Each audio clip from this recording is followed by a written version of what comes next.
mong bên đua môn bom bì im ta bác lấy lồn rơi uốn nô chia to á bên đua con ta mô tê nhong vót à lô cả mùa chốn cái na con lên hay lại ua chán về quay lê tê mà ra riêng chế về chế tôi cho lành ngồi hay riêng nhặt bê lùa tôi ua chán lô hay riêng phù tâm miệng mà đua con cho tê chán bê on ở chốn chùa bê phù mê lốn cái những cái rốt ta ca chán ta bà mong cố mình hùng là cho em ra sao đại chán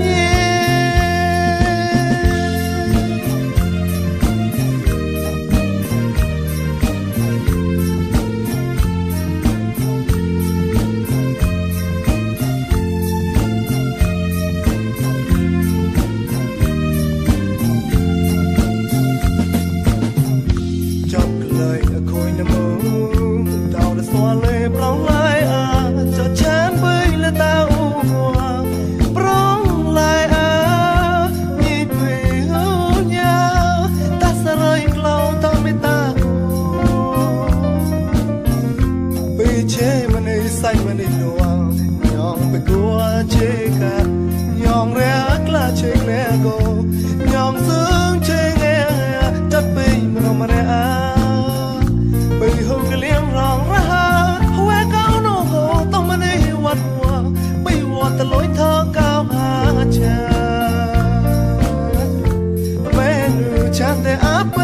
โทษฉันวัวที่ไปหัวไปจะไหนไกลlời câu ta hãy cao mà số chia mà nay bè nhong quẹo là tao chia vô à vô lệ bây ba lom na cây chan vừa cao nó tè cao chan ra lệ sao đại chan lệ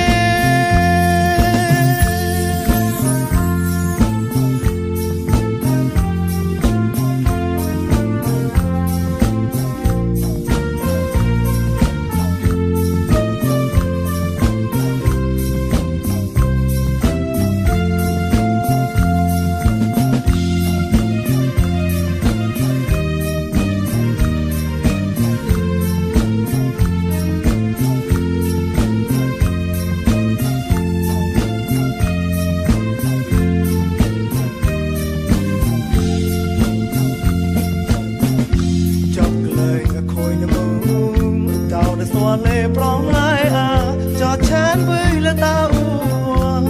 prong lại à nhịp về hướng nhà ta sẽ rơi lâu thơ mê ta bây chế mà đi say mà đi nua nhong về cua chế cả nhong rẽ là chế lẽ go nhong sướng chế nghe chắc vì mà nó mà rẽ bây hướng cái liếng rongวัดหัวไปวัดทะลอยเธอก้าวหาชาแต่แม่หนูฉันแต่อาไปโทษฉันว่าที่ไปหึงหัวไม่จะไหนไกลให้ลงตาเสยกล้องตัวแวะเข้ามาสุดเจียมันในเปลี่ยนย่องแวะละเต้าเจียโวอาโวเกไปบลำนา chan vừa cao nó tè cao chan ra lên